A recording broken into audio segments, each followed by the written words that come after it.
તમે માનો કે બાળકનું 1 લાખ રૂપિયા ખર્ચો કરો છો પહેલા વર્ષે.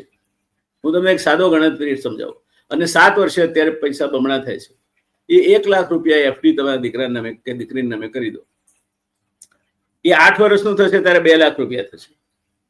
15 વર્ષનું થશે ત્યારે 4 લાખ રૂપિયા થશે.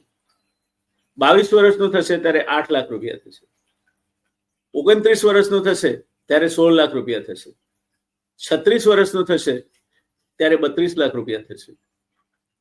43 વર્ષનું થશે ત્યારે 64 લાખ રૂપિયા થશે. 50 વર્ષનું થશે ત્યારે 4 દુ 8 ને 6 દુ 12 128 લાખ રૂપિયા થશે.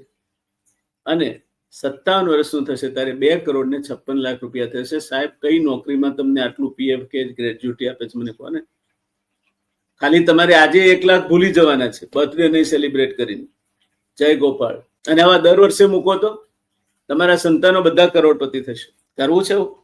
તમારી દાનત નથી એટલે નથી થતા. જો તમારી દાનત હશે તો તમારું બાળક કરકસર પણ શીખશે, તમારું બાળક વિવેક પણ શીખશે, તમારું બાળક ખાતા પીતા પણ શીખશે, તમારું બાળક કસરતનું મહત્વ પણ સમજશે, તંદુરસ્ત રહેતા પણ શીખશે.